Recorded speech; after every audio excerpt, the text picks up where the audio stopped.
Hello, all. I'm Peter Hayes. I have a podcast and YouTube channel under the nom de plume Woke Nation. Like so many other people out there, I'm using the podcast and YouTube to do whatever I can to get my voice out there and maybe make a small difference. Hopefully, I can even make a tiny impact in regards to the issues I feel are so important. I became interested in all the cultural strife, the right and the left, the political war that's in full swing, and the chaotic roller coaster that is Europe not long after my son was born. You could say his being born suddenly gave me a reason to care. No longer could I coast through life putting out a pretentious, cynical vibe. I had to care. For my son, for my wife, I had to care. In addition, I believe we are put on this earth by God to stand up for truth and justice. Also, Charlie Hebdo happened. I've always considered myself a writer. I've had some short stories published in literary magazines. I've written novels, one self-published on Amazon, and two others that are unpublished. So it came as quite a shock to see cartoonists, journalists, writers like me shot to death for something they chose to write. To me, this couldn't happen in 2015. It wasn't particularly shocking to see how many people around the world dismissed what happened with Charlie Hebdo as a group of racists getting what they were asking for. On top of the demonization of the magazine, I noticed that even the people who did openly support Charlie Hebdo were the ones who mentioned anything about culture. The only ones to raise the distinction between Western culture that is rooted in freedom and democracy and the East, or Islam in this case, which rejects freedom in favor of universal submission. One way I fear that Islam is gaining a foothold in Europe is by taking advantage of Europeans' reluctance to truly believe in their cultures. They don't seem to know what it means to be British or French or German anymore. It's become a sort of vague thing that can mean anything to anyone. I heard it put quite clearly on the British show The Big Question, where more than one guest stated proudly that this relativistic notion of what makes up Britishness is indeed what is so great about it. I almost puked in a bucket. Every country is unique, with its own language, its own laws, its own distinct peoples, and its own set of values and ideas. Each one has accomplished monumental greatness at one time or other. Each one has sins, darkness in its past, but it is these very differences, these ups and downs, which need to be upheld, celebrated, and held on to. People are unique and different the world over, but this shouldn't be feared. It's what makes life so fascinating, so much fun, and interesting.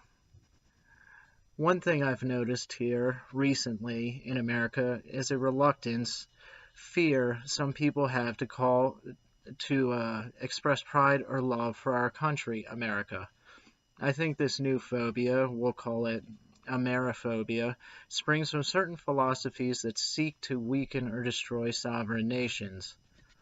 Is there really something about America to hate and fear? You'll hear from the left, from the PC champions, that America is built on privilege, fear, and oppression. And you know what? They could be completely wrong. They couldn't.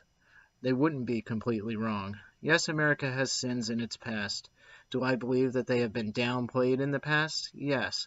But do I believe they're being over-magnified today? Yes. Like most things, the answer lies somewhere in the middle. That being said, I'd like to challenge all these PC champions to find a single country that hasn't had a checkered past of some sort. Such a utopia doesn't exist. Never has and never will. Instead of grasping for straws, why don't we admit that human beings are inherently flawed creatures that even under the best circumstances are capable of making incredible errors? That even the best nations have sinned and made catastrophic mistakes.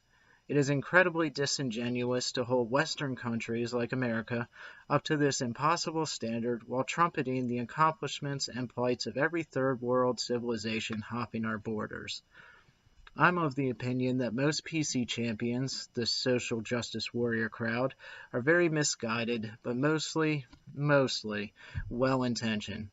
It is the leaders of these movements, naturally, who know better, who know what I'm saying in this piece, and who intentionally discredit America and the West for their own nefarious reasons. Let's be frank.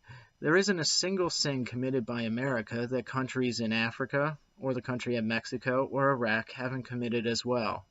We are blamed for slavery. Okay, well, historically, we were sold slaves by Africans themselves who enslaved their own black brothers and sold them to the first white colonials they met. You don't hear Black Lives Matter activists talking about that.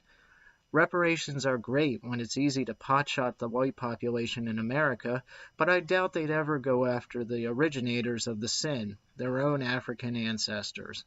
We are blamed for white privilege. Give me a break. Privilege is relative. It is based on who is a majority and who is a minority in a given area or culture.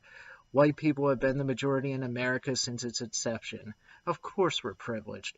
By the way, who might I ask is privileged in Mexico? Is it not indigenous Mexicans? Are they then a social evil? How about if I, a white man, moved to Mexico with its privileged Mexicans? Are they suddenly bad because they're more privileged than I am?